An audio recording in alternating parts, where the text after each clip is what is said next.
This is Ian with Ian Strung Out Guitars, and here's an update on Shawn's Custom Explorer type thing.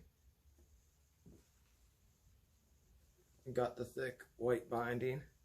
Actually looks really good. I think the mango would have looked killer without it. Still have to shave the neck. Got a custom spalted mango cavity cover, and I think I'm going to do one on the headstock too. But we'll check out how we got here and enjoy the video.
I made this jig out of some flooring laminate and a 2x6.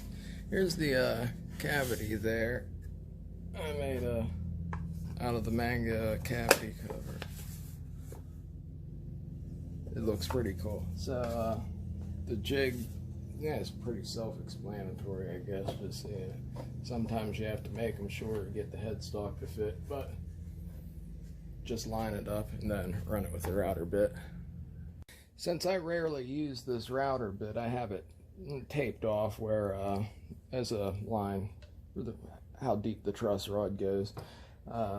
Everything's this will protrude a little bit because there will be a truss rod cover up here.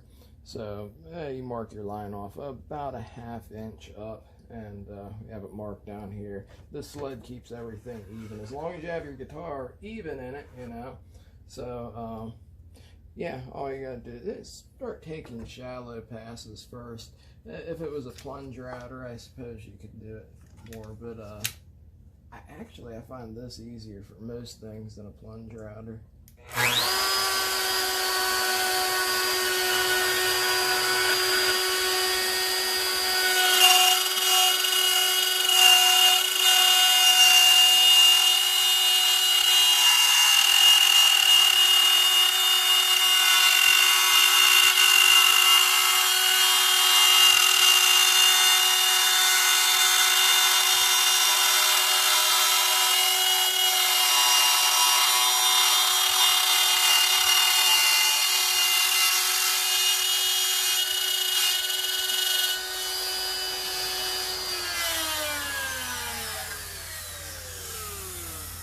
You'll always have to chisel out just a little bit around on either side, like right through here, just because the top of the truss rod's always fatter. So yeah, it's not a big deal.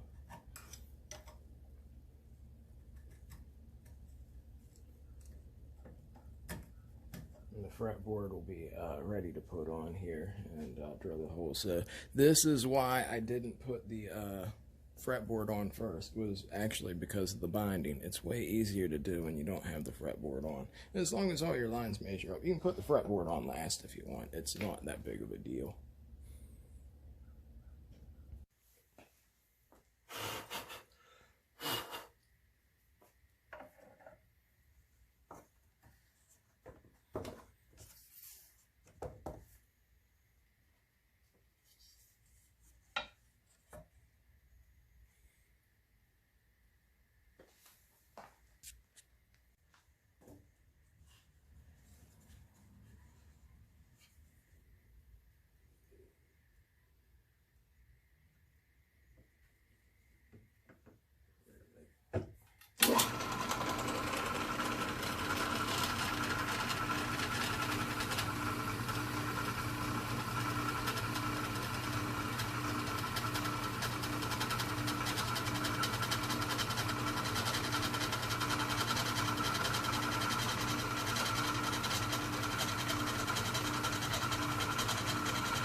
Okay, so I hope you enjoyed the video. I promise I'll get better at making them. I just got a computer for the first time in like many years, believe it or not. Thank you, Shawn. That's awesome. And thank you, Jules, for always being there to help me carry heavy wood and hold the back of the guitar while I'm drilling the tuning pegs, in case anybody was wondering how I did that. Without her, it wouldn't have been possible. So, and many other things. I appreciate you. Next, we're going to carve out the neck, and I'm going to do an overlay on the headstock with that mango because it looks really nice, and there's not really much of a reason not to. There's no reason not to if you have enough wood. I think it looks awesome. I think it will look cool. And you'll still get to see the purple heart from the back, because a couple people have mentioned that. So, after that, put the frets in and crown them and everything. And then from there on out, everything's kind of cosmetic, you know, putting all the electronics together and stuff, so making the bone nut. So, yeah, she's almost done, so I hope you enjoyed it. I'll have something for you here soon. Thanks, guys.